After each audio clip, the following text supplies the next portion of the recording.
Gracias por seguir el curso de ADNNA, Academia de Nutrición Latam. Bienvenido a la unidad 2 del curso de entrevista motivacional. Mi nombre es María de los Ángeles Sánchez Calvin. En la unidad anterior terminamos viendo el plan de acción para cambiar un hábito y le dimos la bienvenida a Ana.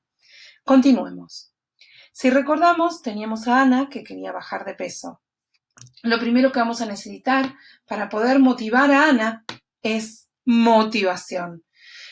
Puede que al principio sea alta esta motivación, pero puede cambiar, subir o bajar durante el proceso. La idea es que la entrevista motivacional trabaje una motivación estable en el tiempo y ayude a la resolución de las ambivalencias. Es eso que nos aparece a todos cuando nos levantamos todas las mañanas y queremos seguir durmiendo. Esa es la ambivalencia.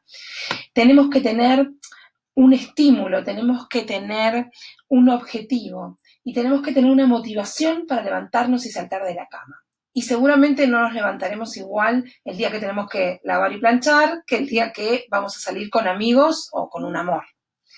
Bueno, esto es lo mismo que se plantea nuestra paciente Ana, que quiere bajar de peso, pero no quiere dejar de comer comida chatarra todos los días. Cuando las personas se proponen cambios, aparecen las ambivalencias, pero hay que ayudarlos a resolverlas. Lo bueno de esto es que ya se lo propusieron, el cambio ya apareció, por lo que tenemos que trabajar es la ambivalencia. Y esto es lo que tenemos que trabajar en la consulta. ¿Y cómo lo vamos a hacer? Es cuando escuchamos ese comentario sí, pero, ese diálogo interno de búsqueda de motivación. Y entonces ahí es donde nosotros más tenemos que conectar con el cambio y con los beneficios de cambiar y hacerle énfasis al paciente que esto va a ser personalizado, que vamos a buscar que pueda tener éxito esta vez en la búsqueda de este cambio, que lo vamos a acompañar y tratar de que él visualice.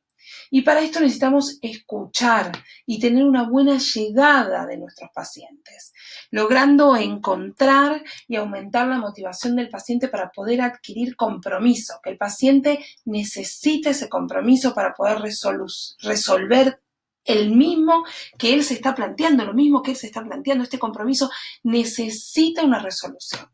La frase que es mentora de mis programas expresa eso.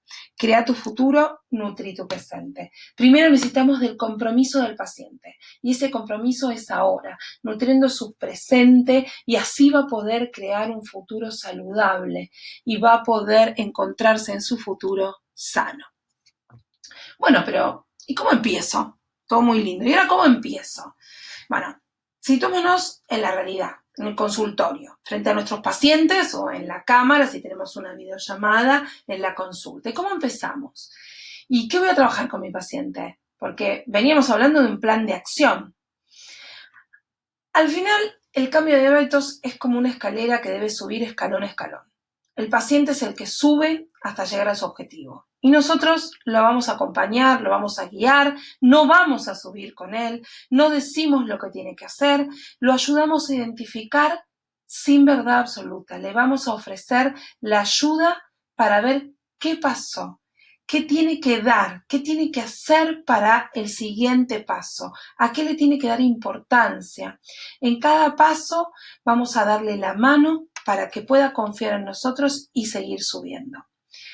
El método de entrevista motivacional nos dice que debemos mostrar empatía, detectar y aceptar ambivalencias, manejar las resistencias y reforzar la autoeficiencia. Y nos habla de 4 fases el método, que si hasta ahora prestaron atención, se van a dar cuenta que es un resumen de todo lo que venimos viendo hasta ahora. Estas 4 fases, que también las podemos poner como si fuese subiendo una escalera, en cada escalón vamos a representar una fase. Vamos a empezar por la fase vincular. Es la primera, y como su nombre lo indica, intentamos generar un vínculo, una conexión, una sinergia. Les dije que la entrevista motivacional es colaborativa, o sea, no hay uno por encima de otro. En esta etapa se va a sellar el vínculo que va a predecir la adherencia al tratamiento del paciente. Por eso es fundamental generar un espacio de conexión y un ambiente cómodo, para que la persona se sienta motivada para venir a nuestras sesiones, que realmente no se sienta atacada, sino motivada, comprendida, para que se abra, para que busquemos ser el protagonista, que nuestro paciente sea el protagonista de su consulta, de su historia, y se genere el vínculo.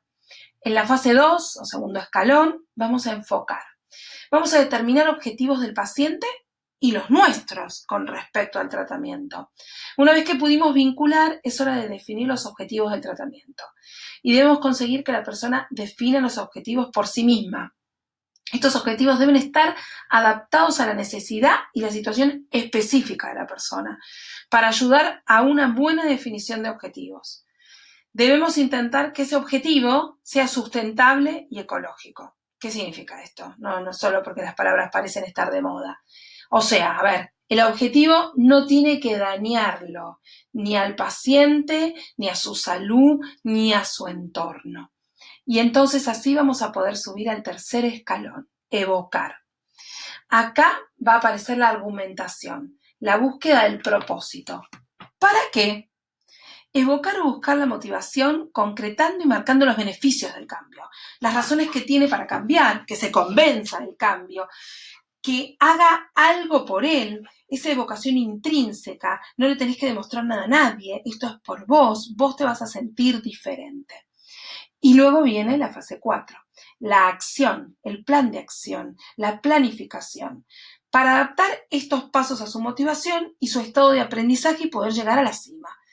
Necesitamos trabajar lo anterior sí o sí, pero no siempre necesitamos pasar por todas las fases. Muchas veces los pacientes pasan de una a la otra, una detrás de la otra, o pasan de una a otra fase salteándose alguna. Y eso no significa que no vayan a tener éxito.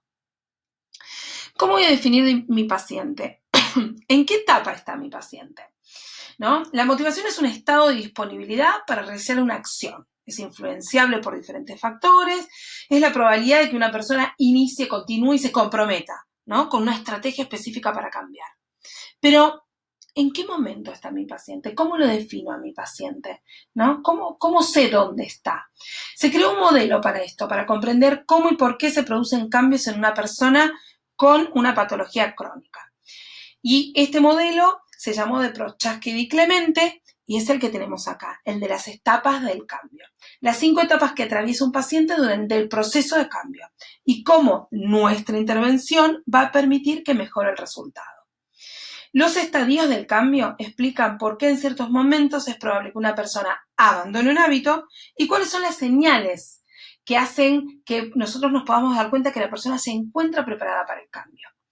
La clave está en la motivación y por eso la tarea principal nuestra es ayudar al paciente a encontrar sus propios motivos y razones, a que los siga, a que pueda superar sus ambigüedades, a que pueda identificar y a que pueda ir sorteando los obstáculos que sí o sí van a aparecer en todo este recorrido.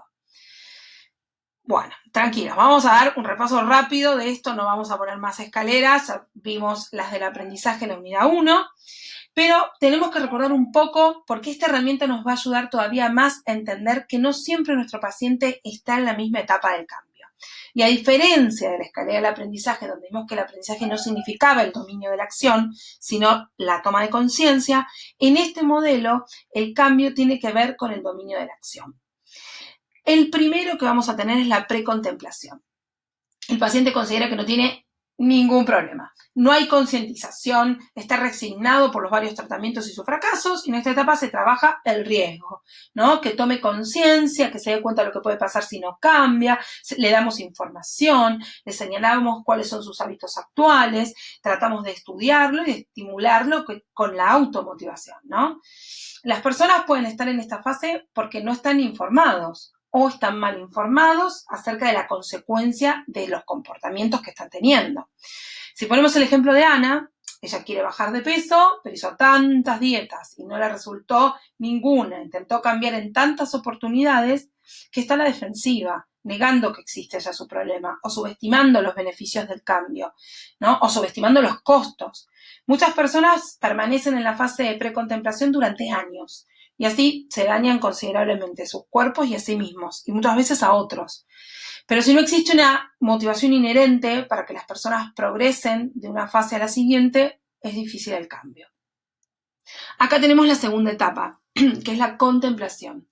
El paciente se vuelve consciente, se concientiza del problema, pero tiene ambivalencia con respecto a su solución. A ver, quiero adelgazar, pero me encanta comer comida chatarra, ¿no? El paciente sabe que tiene un problema, pero duda de su posibilidad de cambio. Aparecen las contradicciones entre lo que hace y lo que desea, entre lo que gana y lo que pierde, ¿no? Y se estimula la autoeficacia, ¿no? Acá hay que hablarle de la autoeficacia. Ok, vos querés algo, vamos a ser consecuentes a lo que querés. En la tercera etapa aparece la determinación. El paciente considera que está dispuesto a cambiar. Esta etapa nos permite sugerencias, nos permite hablarle, nos permite saber que hay una buena predisposición y podemos hablarle y sugerirle el tratamiento de otra manera y negociarlo. Se le indica pautas y se le ayuda a elegir un plan de actuación en conjunto, acompañándolo. Y pasamos ya a la cuarta etapa, la de acción. El paciente se inició en el cambio, llegando a la quinta etapa, que es el paciente mantiene el cambio. Y acá, para poder decir que nosotros tenemos un paciente en mantenimiento, este paciente tiene que estar por lo menos 6 meses en este cambio. Y puede pasar que va a continuar o puede pasar que tenga una recaída. El objetivo es el compromiso, la adherencia a largo plazo, planificar el seguimiento del paciente después de que cambió el hábito y discutir y verbalizar el concepto de la recaída. Es importante porque esta sexta etapa de la recaída es algo habitual y hay que trabajarlo. La transgresión es habitual, la transgresión se blanquea, ¿no? Y esto tiene que ser una motivación todavía mayor para volver al circuito, ¿no? Se lo ayuda a pensar que las recaídas son una oportunidad de aprendizaje. Se refuerza el compromiso, se reevalúa esa motivación. No siempre las diversas modificaciones que un individuo debe realizar están en la misma etapa de cambio. Esto es otra cosa que nosotros tenemos que darnos cuenta. Por ejemplo, el ejercicio físico puede estar en una etapa contemplativa, mientras que la incorporación de verduras a la comida cotidiana puede encontrarse en una etapa de acción, y es el mismo paciente. Entonces, ¿cuáles son los principios básicos para aplicarlo, ¿no? Para ver este paciente dónde está, ¿cómo voy a hacer para aplicarlo? En la consulta tenemos que observar, identificar, señalar todo, las manifestaciones verbales, las gestuales, la acción. Acuérdense que esto es un método que ayuda a la facilitación de cambios y a las transformaciones, con desarrollo y con despliegue personal, tiene que estar involucrado. Se lo traduce como un consejo asistido. Vamos a facilitarle los cambios que sean duraderos, que sean en sus conductas, pero también en sus familias, en su entorno, en el cual el paciente tiene el rol de conductor de su proceso enfermedad-salud y nosotros de facilitadores. El profesional facilita conocimientos, instrumentos, herramientas, técnicas, material, todo lo que ustedes le quieran dar, ¿no? Sugerencias, alternativas, pero el que conduce es el paciente. Este proceso lo conduce el paciente y sus cambios conductuales, su salud y sus decisiones son de él. Por eso es muy importante la habilidad de la comunicación. La entrevista motivacional se basa en expresar empatía, aceptar la ambivalencia y manejar las resistencias, reforzando la autoeficiencia del paciente. La relación terapéutica debe basarse en la aceptación incondicional de la persona y desarrollarse en un clima de empatía, de escucha activa, ¿no? De silencios, de favorecer que el paciente descubra sus propias motivaciones y se oiga a sí mismo. Y de este modo se convierte en el protagonista y en el autor de sus decisiones. El comportamiento es el resultado de ideas y sentimientos. Por eso, para cambiar las conductas es necesario abordar tanto las ideas como las emociones. Entonces, acá tratamos de identificar lo que mantiene las conductas, incluyendo esas ambivalencias. Quiero, pero no quiero, ¿no? Como hablamos de Ana, quiero bajar, pero no puedo dejar de comer comida chatarra. Y esto se logra mejor aceptando los puntos de vista del paciente y evitando la confrontación. Más adelante, en otra de las unidades, nosotros vamos a ver cómo debemos actuar y cómo no debemos actuar. Y la confrontación es algo que debemos evitarlo. Nosotros tenemos que tener empatía. La entrevista motivacional es un enfoque centrado en el paciente, ¿sí? Que pretende que la toma de decisiones sea de forma colaborativa. Proporciona un feedback. No hacemos un juicio, hacemos un feedback. Aceptamos la resistencia al cambio por parte del paciente y lo animamos a desarrollar sus propios motivos para el cambio. Acá también tenemos que tener en cuenta las habilidades sociales, ¿no? La obesidad y el sobrepeso son enfermedades crónicas, están estrechamente relacionadas con los estilos de vida. Entonces el abordaje tiene que ser similar, tiene que ser como un abordaje crónico y como un abordaje de todo su estilo de vida. Tiene que llevar un diagnóstico, un tratamiento orientado al cambio de hábitos alimentarios y de actividad física, un seguimiento para evitar recaídas, ¿no? Toda esta parte social tenemos que tener en cuenta su entorno. Probablemente los pacientes pasarán por periodos de avances y de retrocesos, por estas etapas de control y de descontrol. Los profesionales tenemos que ir ajustando nuestra práctica a los ritmos del paciente y también de su familia para evitar la confrontación y no generar la resistencia de su familia, ¿no? Y en estas habilidades sociales siempre hay que tener en cuenta la importancia de ese soporte familiar, educativo y social, ¿sí? Sin perder de vista la perspectiva del género de ese problema. A pesar de que los problemas de peso son más frecuentes entre los adultos, también tenemos que tener en cuenta que los niños también pueden necesitar la ayuda cuando hay un entorno familiar obesogénico. Entonces nosotros tenemos que saber que estamos tratando al paciente, pero ese paciente tiene un entorno familiar y tal vez es padre y lo que nosotros hablemos lo va a tener que trasladar, ¿sí? Y para esto necesitamos conocer y aplicar el método de la entrevista motivacional. La formación en el abordaje de la obesidad y el sobrepeso mejora la percepción sobre la efectividad de nuestras intervenciones. Alejarse de los prejuicios es uno de los caminos a recorrer para tratar de forma eficaz a pacientes y familias. Porque tenemos que saber que el objetivo principal es que el paciente y la familia sean protagonistas del cambio. Para ello se fundamenta en 4 pilares básicos: mostrar empatía, detectar y aceptar las ambivalencias, manejar las resistencias y reforzar la autoeficiencia. Los mismos 4 que les vengo repitiendo desde que empezamos esta unidad. Y nosotros como profesionales que deseamos aplicar este método debemos adquirir las competencias específicas para poder comunicarnos y para poder demostrar que fortaleciendo nuestra relación terapéutica vamos a poder resolverles las ambivalencias y poder acompañarlo. Bien. ¿Y cómo resumimos estas habilidades de comunicación con el paciente? Acá tenemos una regla para acordarnos. PARS. Con esta regla nosotros nos vamos a acordar 4 habilidades básicas que tenemos que tener en cuenta a la hora del abordaje de la entrevista motivacional. PARS.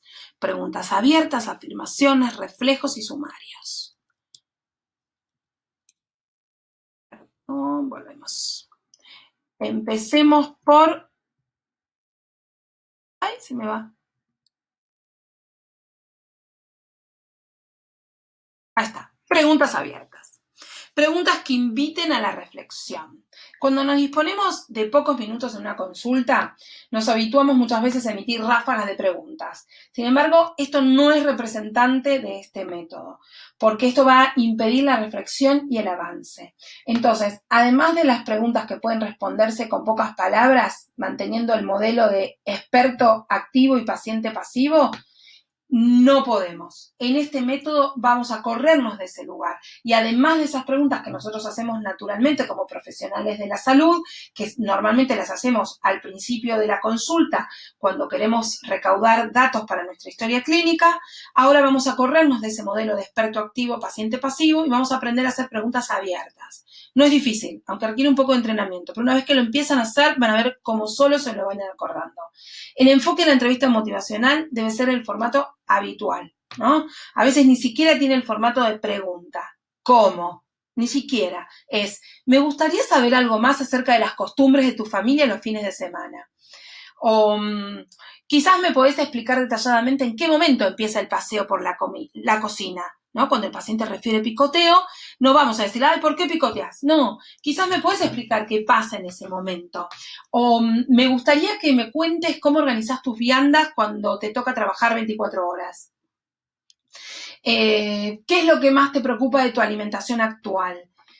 Es una manera de abordaje con una pregunta abierta para detectar la predisposición al cambio, iniciar los esfuerzos terapéuticos y lanzarnos a hacer recomendaciones sabiendo que el paciente está dispuesto para iniciar ese cambio en su vida, porque si no, nos va a conducir a una frustración y al fracaso del tratamiento. Después tenemos PARS, acuérdense, vienen las afirmaciones. Bien, las afirmaciones es para realzar las cosas que el paciente hace bien. Pero ¿cómo lo vamos a hacer? Lo vamos a hacer con nuestra habilidad de postura de escucha, no como suele pasar muchas veces que nosotros estamos acostumbrados a una autoridad profesional, ¿no? Y creo que los médicos a veces se nos da un poquito más, ¿no? Tras unos cuantos años de trabajar contra el reloj en las consultas, parece que se nos está permitido olvidar ciertas normas. Y muchas veces, apurados, empezamos un interrogamiento en vez de empezar a escuchar al paciente.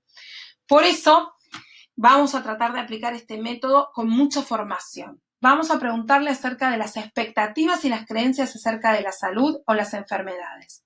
Un punto clave de la entrevista motivacional es el respeto a la autonomía del paciente. Por eso es recomendable solicitar permiso para abordar el tema del peso, sobre todo si lo van a aplicar a una consulta con un menor. Entonces, ¿les parece buen momento ahora para hablar acerca del peso de Ana? ¿No? Si están con los padres o está el menor. O como me gusta a mí, cuando les parece que nos reunamos para tratar el tema del peso de Ana y su alimentación, o cuando les parece que nos reunamos para tratar el tema de la alimentación de Ana, ¿no? Y llevarlo del otro lado y que el paciente y la familia pueda decidir. En nuestros pacientes adultos podemos usar otro tipo de técnicas. Cuando vos lo consideres conveniente, planteamos la posibilidad de empezar a motivar tu cambio. Sin apurarnos, porque muchas veces sentimos la urgencia de hacer algo enseguida, ¿no? Sin tener en cuenta si la familia o nuestro paciente está o no preparado.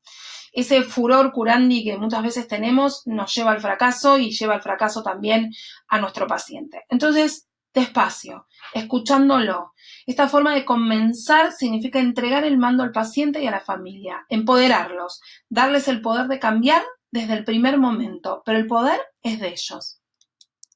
Dentro de PARS, ¿se acuerdan? Ya vimos la P, la A, vamos con la R, reflejos.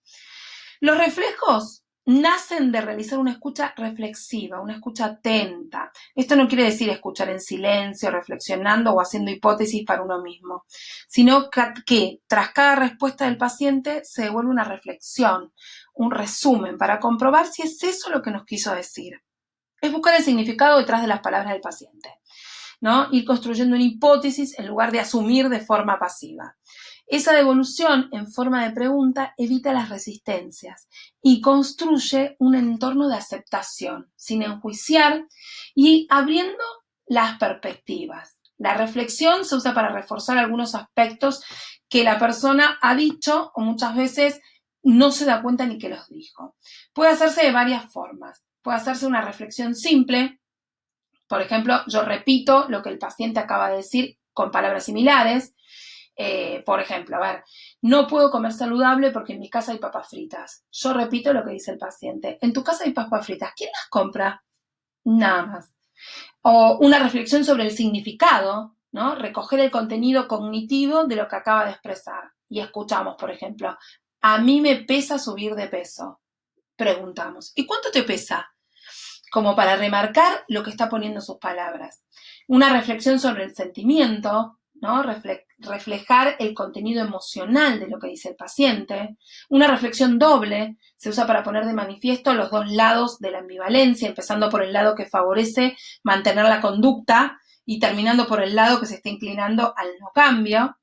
Una reflexión amplificada se usa cuando solo se ha manifestado el lado negativo de la ambivalencia, entonces exagerándolo con cuidado de no parecer sarcasmo, ¿no? Pero lo amplificamos como para que parezca más algo más risueño y así conducir al paciente que desee corregir esa distorsión. Y el último de PARS era el sumario, el resumen de la consulta. El objeto de este resumen es el poder ver las razones, todas las más posibles que hayamos hablado durante la sesión, para que el paciente pueda tener una preparación final para la transición hacia el compromiso. Y lleva directamente a la formulación de unas preguntas, ¿no? Se sugiere comenzar con la recapitulación, ¿no?, de algún comentario que lo introduzca en la idea, intentar integrar todo lo que el paciente comentó, considerar qué es lo que estuvo diciendo y qué vendría a continuación, hacer una síntesis de las percepciones personales que el paciente tiene sobre el problema, de las ambivalencias, una revisión de los datos objetivos que puede tener entre la presencia de riesgos y los problemas, una repetición de todos los indicadores que el paciente ha referido sobre su deseo, la intención y la consideración de cambiar. Entonces, le damos al paciente el timón. Y el paciente, vamos a poner un ejemplo, acá tenemos a Ana sacándonos la tarjeta roja, el paciente nos dice, me preocupa subir de peso durante la cuarentena. Entonces nosotros le contestamos, no te preocupes, te voy a mandar tips para bajar de peso, te voy a mandar un plan nutricional, vas a ver que con esto no vas a subir de peso, al contrario, vas a bajar de peso y vas a aprender a comer. Nosotros le damos consejos sin saber qué es lo que le preocupa. Y muchas veces nosotros mismos lo impulsamos, como Ana, a que vuelva a entrar al círculo vicioso de las dietas, ¿no? Estos consejos, sin saber lo que realmente le está pasando, cuáles son sus miedos que tiene, cuáles son los hábitos que está teniendo durante la cuarentena, qué más le puede estar pasando en este momento, todo esto va a hacer que el paciente al final se frustre, porque no va a poder hacer lo que nosotros le estamos diciendo y se frustrará aún más si le mandamos un plan que no logra seguir o le mandamos estos tips que no logra seguir ninguno. Y al darle estas recomendaciones que no tienen nada que ver con lo que la persona necesita, esta frustración se va a hacer más grande y no va a poder llevarlo a la práctica y va a empezar a sentir el no puedo. Una vez que conoce qué es lo que está pasando, ahí tenemos que llevar a la práctica el escucharlo al paciente, ¿no? Poder escuchar, pensar qué hay detrás de esa preocupación, qué le preocupa, por qué le preocupa, ¿no? ¿Por qué tiene este miedo de subir de peso? Y entonces vamos a utilizar las habilidades que acabamos de hablar de comunicación, el PARS, ¿no? Empecemos por pensar en este paciente. ¿Qué es lo que más le preocupa? Por ejemplo, el reflejo. ¿Te da miedo engordar y no sabes cómo gestionar esta preocupación? O, bueno, tal vez no usaríamos esas palabras, pero ¿te da miedo engordar y no sabes qué hacer para no tener este sentimiento? No contestará sí o no, pero ya empezamos a demostrarle que nos preocupa. Si no nos sigue contando qué cree que le pasa, podemos usar otra habilidad de comunicación que favorezca la adherencia, que son las preguntas reflexivas, o una pregunta abierta que ayuda a escucharse, ¿no? La pregunta reflexiva, ¿qué es lo que más te preocupa? Y buscar con eso la comprensión, buscar la necesidad real de lo que necesita y adecuar nuestras recomendaciones a lo que realmente necesita nuestro paciente en ese momento. También podemos buscar alguna afirmación, ¿no?, en la escucha activa y hacer un resumen de lo que escuchamos. Después podemos seguir con lo que llamamos habilidades de su entorno y ver qué está pasando en su casa, ¿no? ¿Y cómo es este miedo? Acá yo planteo en esto, ¿el miedo es real? ¿O considerás que puede ser el miedo a todo lo que se está viviendo? Es un momento de incertidumbre, es un momento difícil, pero si entienden este ejemplo, vamos más allá de lo que es la suba de peso o de lo que había dicho nuestro paciente de tener miedo a subir de peso en cuarentena. Y entonces ya va a ser un paciente que va a encontrarse muchísimo más feliz y va a entrar dentro de algo que nosotros llamamos el arte de nutrirte, porque realmente es un arte, no es algo simple. Necesitamos ayudarlo al paciente y las herramientas de la entrevista motivacional nos dan herramientas a nosotros para poder ayudarlo. Gracias por haber llegado hasta acá en estas unidades. Creo que tienen un montón de herramientas dadas dentro de la entrevista motivacional, desde la Academia de Nutrición LATAM y estando yo como efectora, les quiero dar las gracias por haberme escuchado. Les cuento que si realmente esto es un tema que les apasiona o les interesa, esto sigue, hay muchísimo más para saber. La entrevista motivacional realmente es un método que nos puede dar muchísimas herramientas que obviamente son muchísimo más grandes que las que pudimos ver acá, pero se están llevando un montón de herramientas para poner en práctica, no hay excusas. Acá tienen la bibliografía, todo esto es descargable y se los voy a dejar con ustedes. Si tienen alguna duda, no duden en escribirme al Instagram de @doctora Sánchez Calvin. Gracias.